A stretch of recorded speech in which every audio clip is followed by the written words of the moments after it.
Make that rebel scum pay for their crimes against the Empire. It's Star Wars time on the Sega 32X. Pilot, stand by to receive orders. Star Wars Arcade, the 1994 showpiece, demonstrating the power of the Sega 32X add-on for the Sega Genesis, which uses the power of the Force, 5 AC adapters, 3 hydro spanners, 12 wires, and lots of blinky lights and switches that do nothing to increase the power of the Sega Genesis to near Death Star level. If the Sega Genesis is the AT-ST of video game consoles, the 32X is the AT-AT. Just to make sure to step on any Jedis before they start attacking you with a lightsaber. It's always a weak point. Well, as impressive as Luke Skywalker is with a lightsaber, he's even more impressive piloting his X-Wing fighter, an experience that this game succeeds in giving you. And what's impressive, most impressive about this game is that it's still fun and playable today.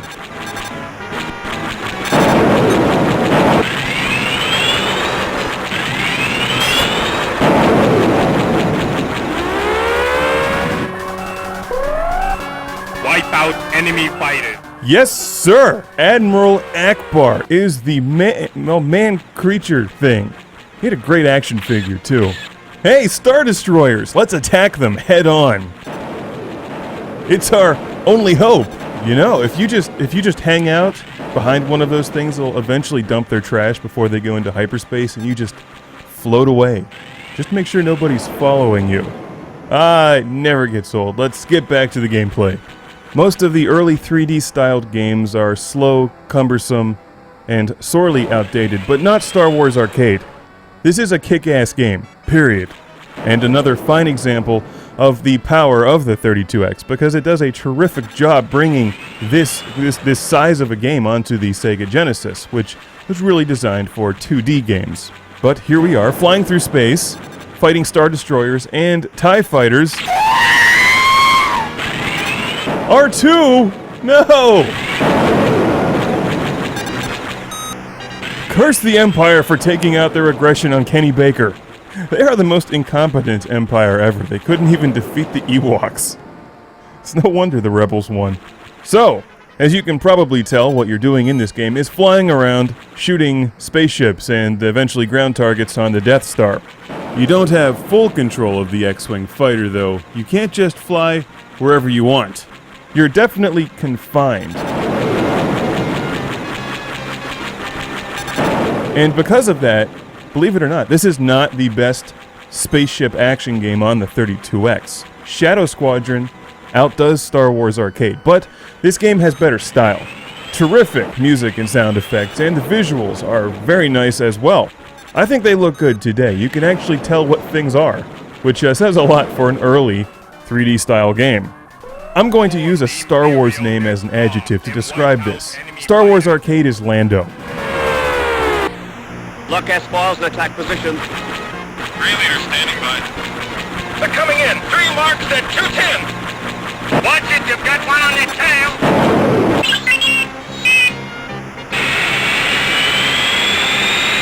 We should be using that term, like, how was your weekend? My weekend was Lando.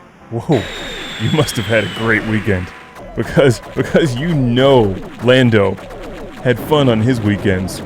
He probably had a Star Wars arcade machine in Cloud City. If you look at the bottom of the screen, you can see the remaining number of targets of enemy fighters that you have to destroy.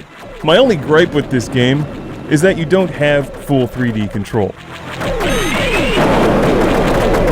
And sometimes it feels like you're just waiting for one of the enemies to fly in front of you so that you can shoot them.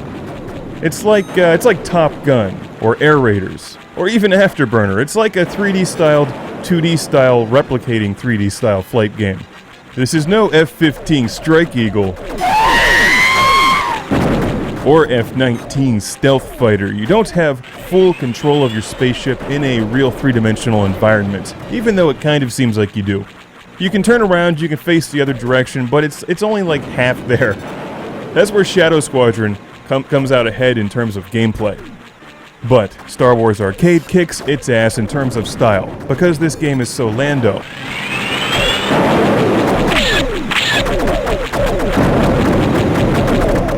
Now, it's not just X-Wing fighters here. You can also fly a Y-Wing in a two-player game, so that one person is flying and shooting like this, and another person is the gunner for some additional firepower, moving another cursor around the screen, shooting bad guys.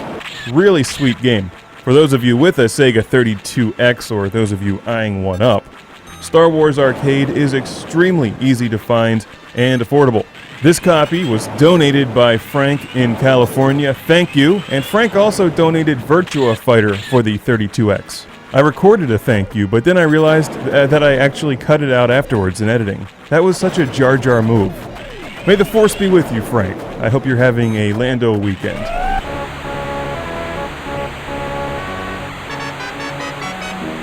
Okay, here's where I crash my multi-billion-dollar X-Wing and lose the game.